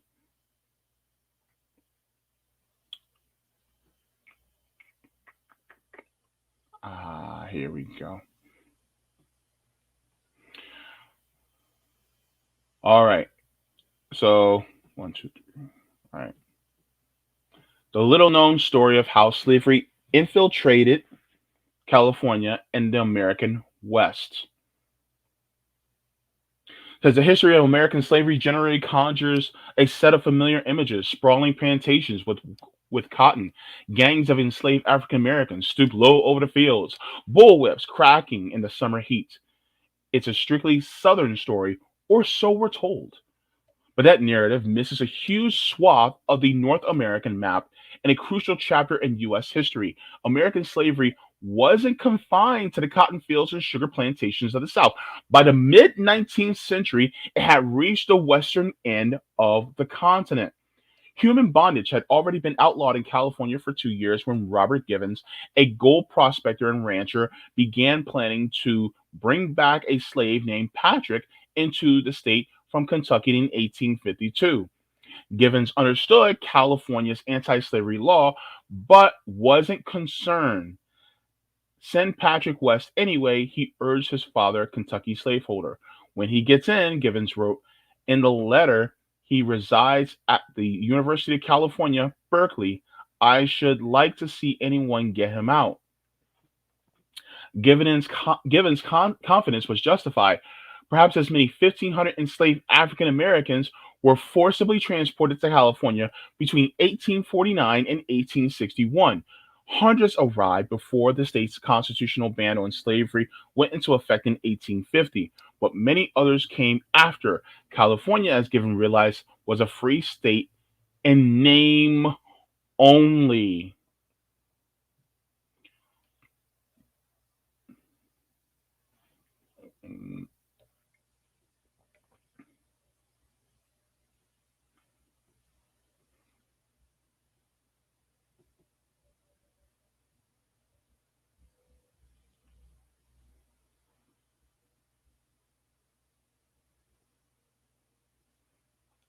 Black chattel slavery came to California with the gold rush in the 1840s, but it was persistent long after the rush had passed.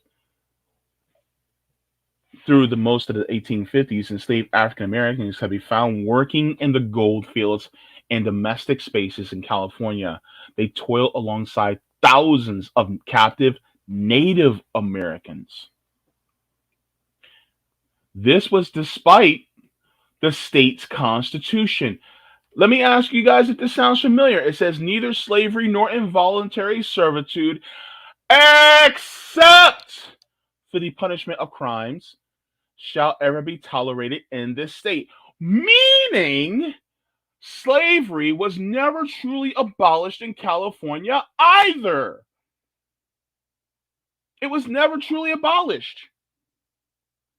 Just like it was never truly abolished federally, even the California state did not truly abolish slavery. It's still not abolished. Just ask any prisoner that is being forced to fight fires in California for pennies on the dollar and their wildfires. Yes, slavery is still legal in California. And you have slaves that were brought there, even though it's illegal. Guess what?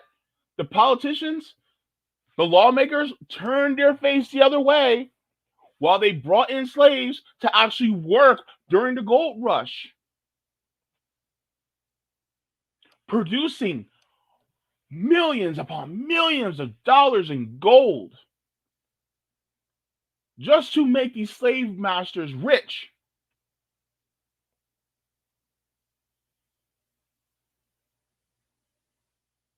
So a lot of the people, the black people that were brought over there, were slaves in the South, and they were transported to the West. And they were kept as slaves in order to work in the gold mining.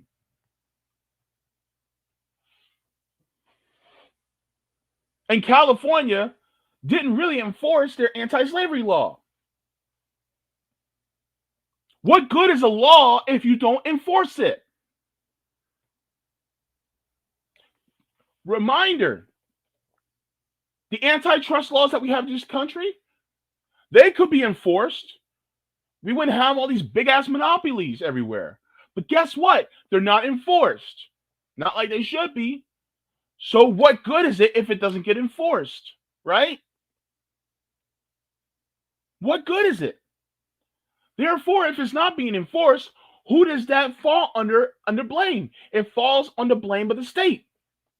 Therefore, the state of California owes reparations to black people in that state. So yes, It is appropriate to ask for reparations in California because they sat back and allowed it. They allowed slavery to continue to take place.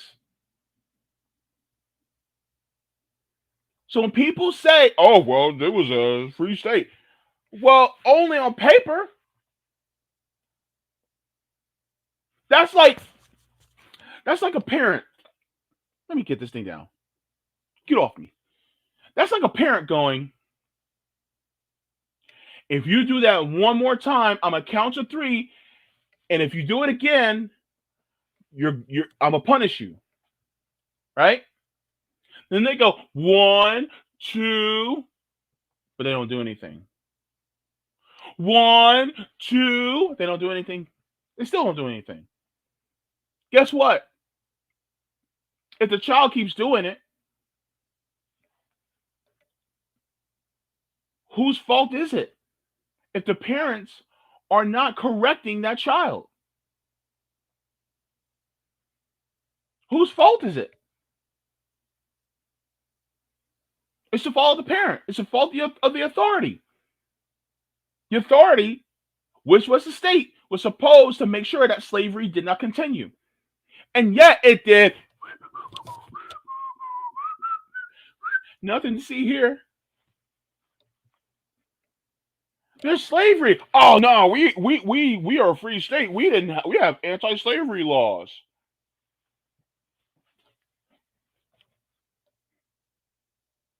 So that's the way it is.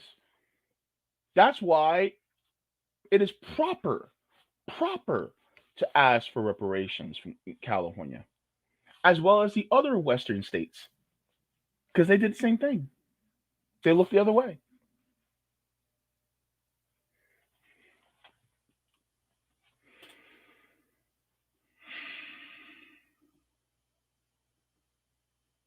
Mm-mm-mm. Ain't that something? Let me go to some of super chats. EDC says reparations is the only way to heal the real world. Whoever took it, give it back. What's to be afraid of? That's my question. What are you afraid of if the governments, as well as some of these major corporations, give us reparations? What are you afraid of?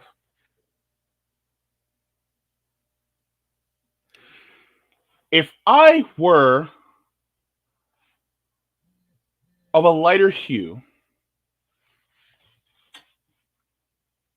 I would be happy if black people got reparations. Number one, it means justice is being served, right? It means a disenfranchised group will actually be made more whole and equitable. Number three, I'm going to indirectly benefit from this because guess what? Let us get the benefits of reparations. Most of us black people are poor. Give poor people money. What happens? Y'all see, look, I know it's a little funny and, whatnot, but that skit that Dave Chappelle did about black people getting reparations, about stocks going up, about companies going up, about more, housing going up and things like that. Guess what? I mean, yeah, it was an over exaggeration, right? But really, when it comes to our material conditions go up. Our material conditions improve. And if our material conditions improve, let's say you're a small business owner and you're white and you have good products and you treat us black people well. You're anti-racist and you show respect to those of us who are black and you're fair. You don't think we're not coming to your business? You don't think we're not spending money? What? You don't think? Of course, we're going to go to our own businesses and things like that. We're going to build that up too, but it's going to eventually fall on you as far as the benefits.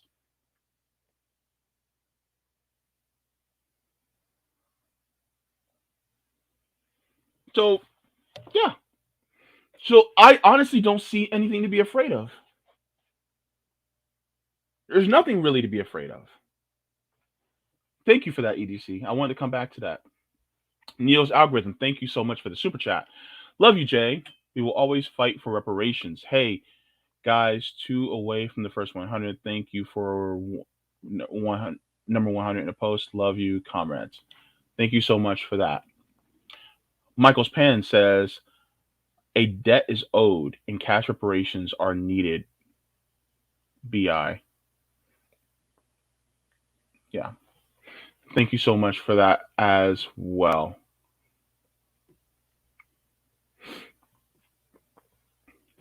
Let me see. All right, let's go to Rockfin. There's a few people in the chat. Pop this out. Dun, dun, dun, dun, dun, dun, dun, dun, dun. Sorry, that's me remembering the theme song to World News Tonight back in the day. I used to watch it. My mom watched the news all the time, and I used to sit there and kind of watch it with her. Dun, dun, dun, dun, dun, dun, dun, dun. Dun, dun, dun, dun, dun, dun, dun, dun, dun. Remember that? I used to watch World News Tonight with Peter Jennings. Anywho. All right, so thank you for the tip on Rockfin. Roger Meadows is up in the chat. All right, my Gen X brother saying a wedding hall near me told me that they got a new influx of business since we passed gay marriage in New York State, but weddings for straight couples went down. Heterosexuals running away from marriage. Oh, you don't say. Homosexuals running towards it. Some of us want to be miserable. Some of us want to be miserable. Sign of the times. Also, the federal government is playing us. Let me elaborate. Okay. Politicians must be elected and re-elected, so they don't want to be held accountable for bad decisions. So they kick everything to the courts because they know federal judiciary branch can't be held accountable by voters. This is also very true. Notice how every time they get interviewed by Senate Judiciary Committee, they get asked, how would you rule on this or that? The judge always answers in layman's terms. Senator, you have the power to legislate and make law. In other words, don't like what we ruled on, make a law overruling it, or do a constitutional amendment. This has led to a work overload of cases ending up in Supreme Court of the United States. Kicking it to the states is nothing more than clearing their docket. I hate to tell y'all this. Y'all might not want to hear it, but the fight for the next 40 to 50 years is going to be in the states. Starting with the Citizen Ballot Initiative states, where 17 of the 23 allow voters to use the process to amend their state constitution. That will be a fight for the bigger fight is going to be getting state lawmakers of at least 23 more states, 40 total, to share the power to initiate constitutional amendments with their voters to have direct democracy. Also, worker co-ops is the pathway to do that. How, you ask? Get state lawmakers to provide a pathway for us co-ops to get a leg up. Then start, grow, proliferate, form supply chains by gathering with their other types of co-ops in a multi-stakeholder co-op. Ooh. Box out to replace corporations that take over the government at your state capital by becoming the main financier of the state lawmaker. Now we use our weight to force the issues to put an amendment before us, allowing us to place initiatives on the ballot so voters can amend out state constitution. I tweeted Pataki telling him reparations is not race-based but lineage-based.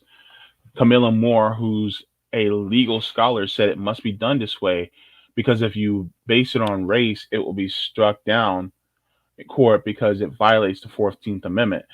You must remember when you make a claim, it must be specific to the damaged party. This is what we're trying to get new ethnic group on the consensus called freedmen, which is the Google sorry, which is this block, which is the name in the congressional record that means former U.S. slaves. Former slaves disempowering, but freedmen empowering. Okay. Freedmen is how we distinguish ourselves from black immigrants who were less than 1% of the population in 1960 before the 1965 Immigration and Nationalization Act that lifted the ban put by the 1924 Immigration Act that only allowed whites from Europe to come here. Respect for Assemblywoman Solange's for fighting for this since she would not qualify seeing she is Haitian. Okay. Seeing she'd have to get her reparations from France. Assemblywoman Taylor Darling, mentioned in the article, is my assemblywoman in the lower chamber of Albany. Also, if you read further into the article that's claimed in California, it's mostly for the decades covering 1933 to 1972 around housing discrimination. So anyone saying California being a free state has nothing to do with it when it comes to cash payments, no one and done, but recurring checks. Well, I mean, thank you, not one and done, but recurring checks. As far as us getting reparations being good for the entire economy, it's not what they would think would happen. Instead, what they do fear is we'd lock that dollar into our community where it never escapes, spending it and enriching our own community, not theirs. That's the fear. Understood. Hey, Ian, good to see you. All right. Thank you so much for all that, Roger. Whew, I'm running longer than what I thought. Let's get to some of the. Is that? Oh wait, let me make sure to start that before I go. All right. Never gonna give you up. Raziel the Great says, okay. Says, I mean, in even in African tribes way back when they would enslave enemy tribes, so it's like being a thing for 1,000 years. Yeah, but here's the thing: there's a difference between that type of slavery and chattel slavery. Chattel slavery is literally treating us like we're cattle.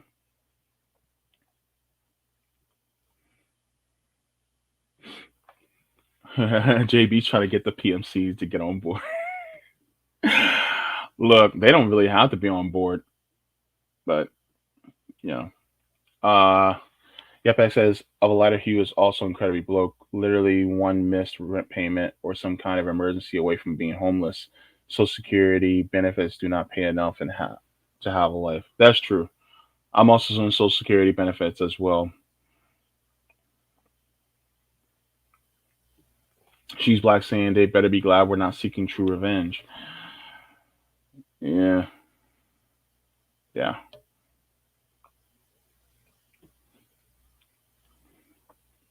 Bill Bradley says the value of a dollar is not related to how many notes there are in circulation.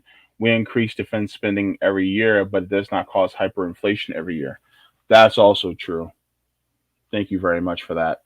Marvin Vargas says it is beyond the color, it's about absolute power or control. Rising tide lifts all boats, supremacists fear the masses. Yeah. Thank you so much, Marvin. Appreciate that.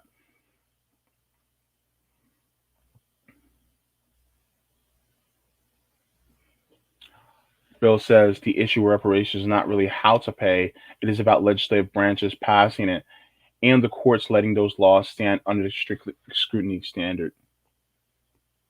Mastermind Hour says my issue with reparations as a white man is that my grandparents came to the U.S. in the 20s, and I know I'm paying more taxes than Bubba and his kin.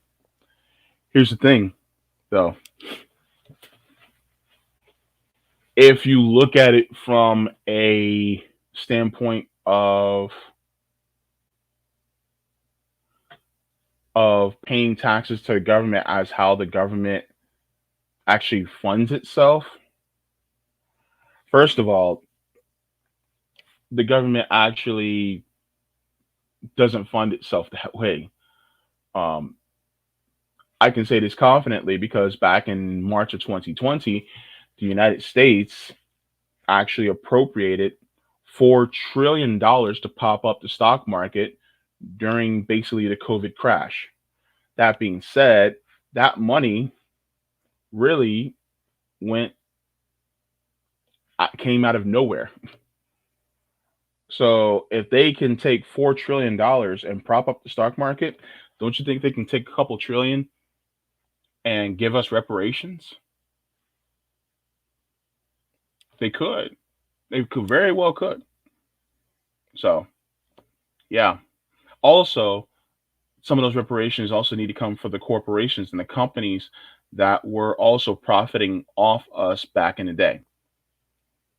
So even still, excuse me, is it going to drastically affect you and your household as a white person? In a positive way, maybe, but not in a negative way. So that's the thing. And so this is why I say you have nothing to fear, because it's not necessarily going to affect you in a negative way. Also, it's the right thing to do. It's just the right thing to do, you know. And also remember, even though your parents and grandparents were immigrants from Europe, they still benefited from white supremacy. It's just the way it is. They benefited from white supremacy. Even though they may have been poor, they weren't poor because of the color of their skin. They weren't held back because of the color of their skin. They weren't held back because of being descendants of slaves. Black Magic says if rising tides lift all boats, then how the boats get raised for others when Japanese Americans got reparations? We're told that they could only have it if rising tides lift all boats. That's a good point. My question is, what about the local communities, right? How many Japanese Americans are really in the United States? As far, I'm not talking about the totality of Asian Americans. I'm talking about just Japanese Americans, period. It's a very small subset of the population. So it's not enough to really truly lift all boats in that way. But at the same time, I mean, it's definitely going to lift the Black community first, but there will be other communities that will benefit eventually indirectly.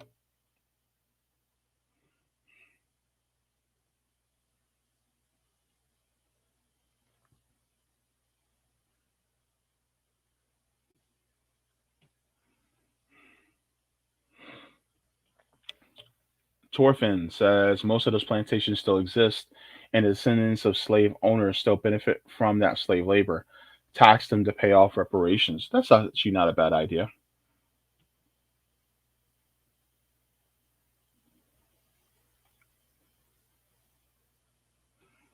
Potato Biden says which corporations benefit from slavery and still do today.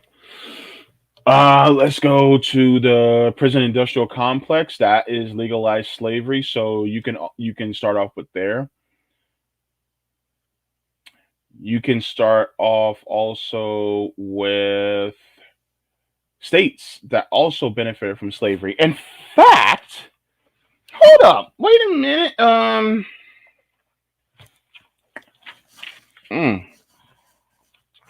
Actually, Asada Shakur actually talks about this in her book a little bit too. Yes. So she talks about how slavery is still legal in the United States. So I'm gonna start off here.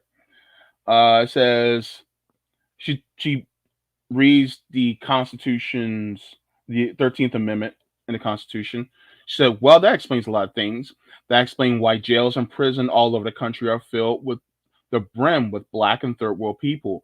Why so many black people can't find a job on the streets and are forced to survive the best way they know how. Once you're in prison, there are plenty of jobs. And if you don't want to work, they will beat you up and throw you in the hole being solitary confinement. If every state had to pay workers to do the job prisoners are forced to do, the salaries would amount to billions. License plates alone would amount to millions. When Jimmy Carter was governor of Georgia, he brought a black woman from prison to clean the state house and babysit for Amy. Prisons are a profitable business. They're a way of legally perpetuating slavery. In every state, more and more prisons are being built, and even more are on the drawing board. Who are they for? They certainly aren't planning to put white people in them. They changed that now because they want to put poor white people in there now because they know that they can also benefit from enslaving them too. Prisons are a part of this government's genocidal war against black and third world people. So, that being said, how many black people were subject to slavery by working in the governor's mansions? How many states and prisons and private prisons were subjecting people to working for them to build and make things? Hell, lingerie companies were, also doing the same thing by using prison labor. So they were using slavery. Like I said earlier, Aetna, Wells Fargo, they also engaged in practices involving slavery. Some of the Ivy League colleges as well, they owe us reparations for slavery. So yeah, it doesn't take long. You just take a Google search, and there's a lot of ones that do that. Danny says Kamala used prisoners to fight fires, then denied them the chance to apply for the same jobs after being released from prison. Yeah. So yes, yeah. So this is one of the things that about reparations, and I'm glad that it's gaining ground. I'm glad it's gaining popularity, and hopefully more people will start to talk about it. And this opens the larger issue of us actually having more concrete, tangible benefits, tangible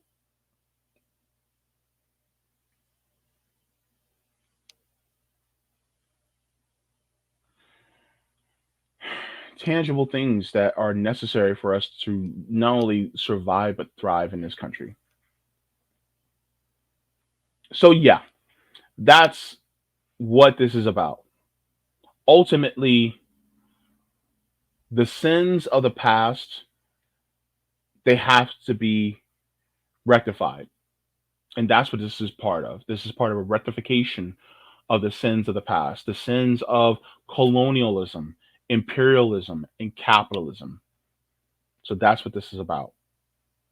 And this is why we talk about these things, even though a lot of channels aren't talking about it. So did you subscribe? Did you like the stream? Go ahead, do it now. Thank you. And so that's the thing that we have to recognize, is that there are crimes that have been committed against those of us who are black. There have been crimes committed against those of us who are indigenous. There are crimes against those who are abroad because of U.S. imperialism. Now, they can speak for themselves and they can speak for what they need and the reparations that they're owed. That's not for me to discuss because that's their cross to bear. But as far as somebody who is a descendant of slaves, yeah. And the crimes that have been committed are so numerous to talk about. It is not just the slavery, it's the death, It is the sexual assault by male and female slaves. It is the torture that has been done. It is the crimes of Jim Crow, of police departments and sheriff's offices, of schools and education systems, of employers for denying us based on the color of our skin. Crime upon crime upon crime. Being denied GI bills, redlining. There's a lot. And this is why we have to talk about this. And this is why the equity and equality needs to take place. So, I got to get going. I ran longer than I wanted to, but this was a great conversation. I just want to thank all of you guys for tuning in.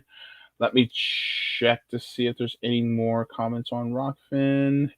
I don't think so. No. All right. Thank you so very much to everybody who was watching on Rockfin. Thank you for all the super chats and to everybody. Ooh, Black Magic.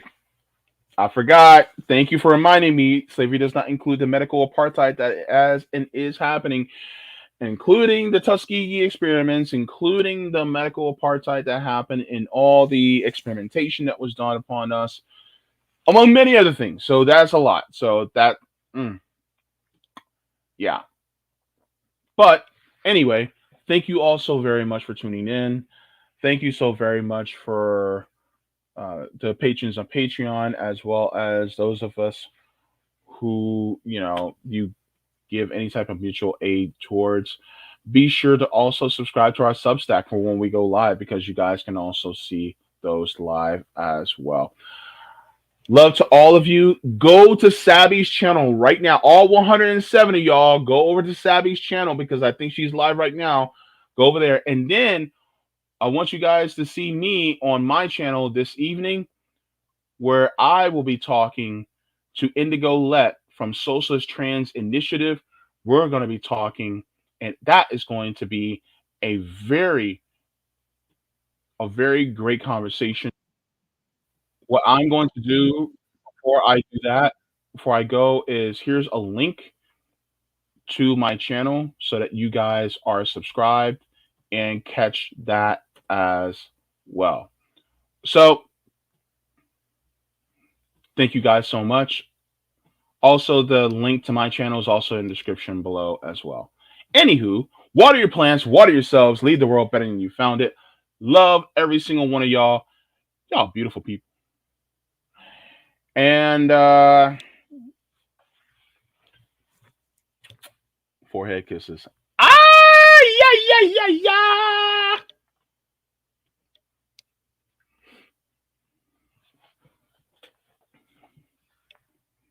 Come on, knock on my door. Come on, knock on my door. I'll be waiting for you. I'll be waiting for you.